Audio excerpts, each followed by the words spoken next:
we need to implement a comprehensive security strategy as part of our DevSecOps approach.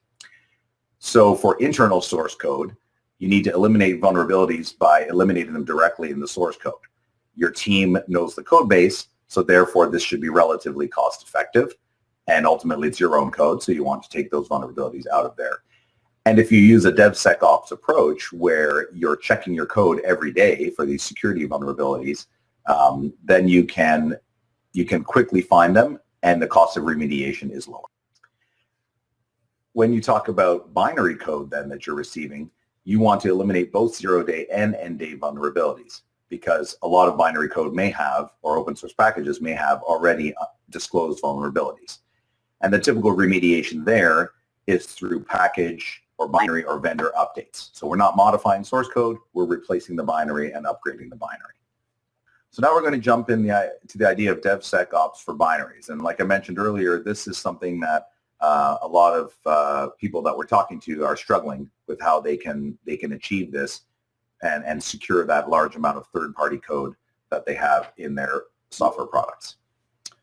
So the tool we're introducing here is a CodeSentry binary software composition analysis tool.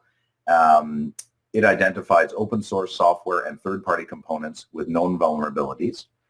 And as we mentioned earlier, the known vulnerabilities or end-day vulnerabilities are a major threat to deployed software.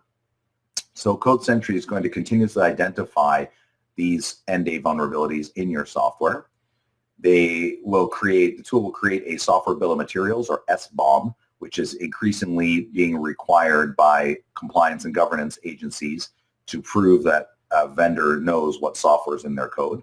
Customers are also requiring this kind of thing very frequently now, because they have their own obligations to their customers to deliver secure platforms. And finally, CodeSentry is available primarily as a SaaS deployment for ease of implementation, but also can be delivered as an on-premise installation, for example, if you have an air-gapped network or other specific requirements around binary analysis. So just like we showed DevSecOps for binary, for source, DevSecOps for binaries, we're going to bring it into the test phase. So organizations have been doing binary analysis as a QA activity, but when you run it in that way, you run the risk of discovering vulnerabilities too late to do anything about them. So we want to integrate the CodeSentry binary analysis right into that DevOps workflow every day. So this is your basic workflow. Is on each merge request, you're going to compile your source code, you're going to link in your binaries, you're going to run unit tests and functional tests, you're going to run your static code analysis on your source code, and then you're going to end up with some form of binary software package. And a lot of organizations might do some further testing, installation testing, or deployment testing, but really that binary software package, if you think about it, is your release candidate. If you were going to release tomorrow, that's the software you're going to release. So what we're going to do is take that binary that's built as part of your merge request, and we're going to submit it for analysis to CodeSentry. We're going to get back security scores and key performance indicators from the tool that will allow us to pass or fail this particular build or merge request.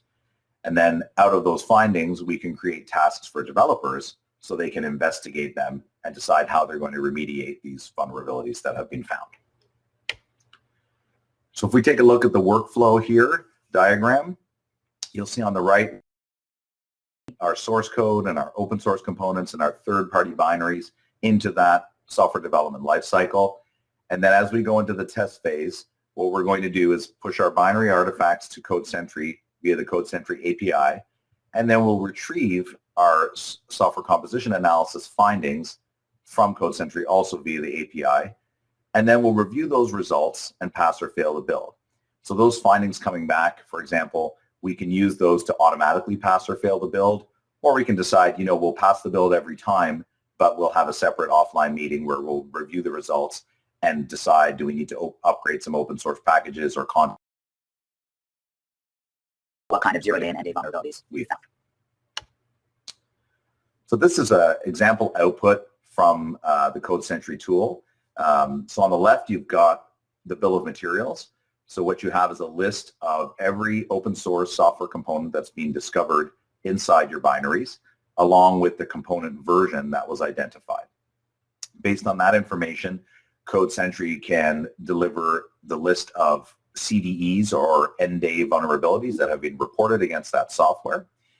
And they're also reporting which file in your package that software was found in. So you can actually decide, for example, if you're packaging up a number of executables, you might just remove one executable from that package and remove a security vulnerability with it. So it really gives you like an X-ray into each of your binary files of all sorts, executable link libraries, device drivers, all that kind of code. And it looks in there and it tells you what software components have been embedded inside there. And then if we look in the center of the screen here, this is an example where we've detected in a file called myfile.exe, we've detected OpenSSL 1.1.1i, and you can see here in the CVE distribution, it has 4 high vulnerabilities that have been reported. So this is an existing piece of software that's shipping, and it is using a version of OpenSSL that has some serious security vulnerabilities in it. All right. So now we know we need to find out if we should upgrade this version of OpenSSL, or maybe this is buried in a component from a third-party vendor. So we're going to tell that third-party vendor, you've got a vulnerable version of OpenSSL and you need to fix it. Now, the information CodeSentry presents from your detected components, like I mentioned, it's component name and version information, the vulnerability information, so CVSS score and CVEs, but also CodeSentry is going to reveal what functions from that library or component are actually used in your code. And this is very important because you could be using a vulnerable version of OpenSSL, but maybe the function that's vulnerable in OpenSSL does not get called in your code. And obviously, if you're looking at source code, you know this, you can look at this directly. But if you're looking at binaries, you don't actually know what's happening inside that binary. So we're going to be able to tell you with CodeSentry what functions from the library are being used, and then you can use that information to determine if, in fact, you have a vulnerability or not. So once you've got your product ready to ship, in a lot of industry verticals such as medical, you've got to prove that you've got a process that provides security compliance for your product. So the CodeSentry tool will provide a downloadable PDF report. It has a summary of the security of your product. So for example, it's got a security score, 100, and then it breaks it down into end-day and zero-day vulnerabilities, and also a scan quality so you can make sure that the actual scan had a good result from the files that were inputted. And then it also provides a detail on all of the vulnerabilities that were found, in which files they were found, and what distribution of vulnerabilities you have. So the key takeaways here in DevSecOps for binaries is that open source and third-party binaries can contain end-day vulnerabilities, which are very vulnerable to exploitation. Binary software composition analysis can detect vulnerable components throughout your development cycle, so you don't have to wait until the end.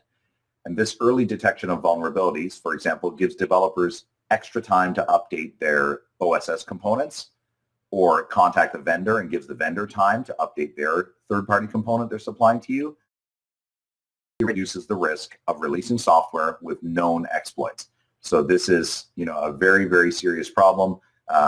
We've seen a number of issues in the news over the last couple of months, and this issue will continue simply because of the challenge that software development organizations have in identifying vulnerable components. And with software composition analysis using CodeSentry, you can get that done. So to conclude, security must be built into the development cycle, not just left to the quality assurance people before release. This is how we're going to get a speedy software development with a high level of security and a high level of quality. Early detection reduces the cost of remediation and the risk of missed release dates. And static code analysis and binary software composition analysis can help you achieve this goal. All right, so that concludes my talk. Again, thanks for joining us here today. If you have questions, I'll be hosting a Q&A session in the sessions area of the conference app. So thanks very much, and I hope to see you in the Q&A.